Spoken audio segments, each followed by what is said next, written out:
Coverage this afternoon with Tracy Savage. She's out in North Hollywood at the bank where it all began shortly after 9 o'clock this morning. Tracy. Well, Kelly, if you watched it on TV, you'd think you were watching a movie. It almost seemed unreal. Heavily armed men firing away with no apparent fear or care for human life. It all began at about 9 o'clock this morning when the suspects tried to hold up a Bank of America on Laurel Canyon. But police were there, and that's when things got hot. Here's what's happened, minute by minute. This was how it sounded. How it looked was even more unbelievable. A shootout like most in this city have never seen before. Here are the suspects, first spotted by news cameras, coming out of the Bank of America on Laurel Canyon in full body armor, commando-style dress. With assault rifles, the two leave a bank full of frightened and injured citizens and cops.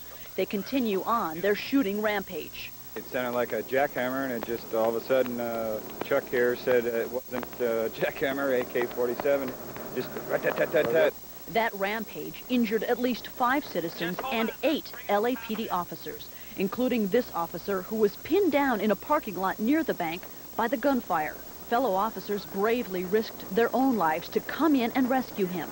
They managed to put the hurt officer in the back of the cruiser, and they whisked him away, not even slowing to close the door. Meanwhile, the armed men still on the loose. One suspect inside a white car, the other on foot. The one on foot calmly walking, shooting at officers and residents. He ended up about a half a block from the bank before police finally took him out. His partner in the white car, the same wild, frightening behavior, slamming his car into another car, then stopping near a brown pickup truck. He appeared to be about to take off in that truck, but instead took cover behind the white car, firing away round after round.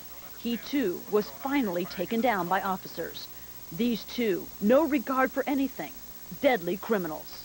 We had officers in regular patrol respond to the bank.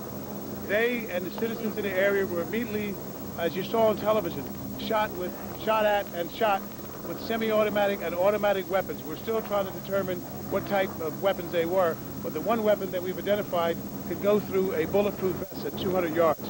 While all of this was going on, citizens were holed up inside the bank and all of the nearby stores, frightened residents taking cover in their own homes. The 170 freeway was shut down and the entire area closed off to traffic. It was a horrible situation.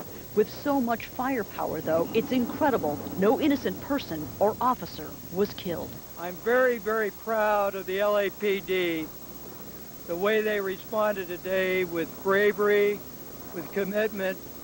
They showed that the outstanding training that they've had pays in dangerous situations.